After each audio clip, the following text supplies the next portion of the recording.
bugün sizler için yakışıklı oyuncumuz Can Yaman ve güzeller güzeli Demet Özdemir'den muhteşem karelerini sizler için derleyip topladık.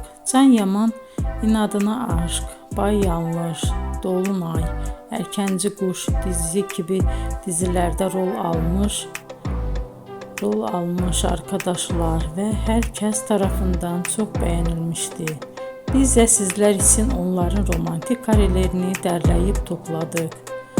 Arkadaşlar, bu fotoların devamını gelmesini istiyorsanız emeğimize saygı olarak kanalımıza abone olup bol bol yorum yazmayı unutmayın.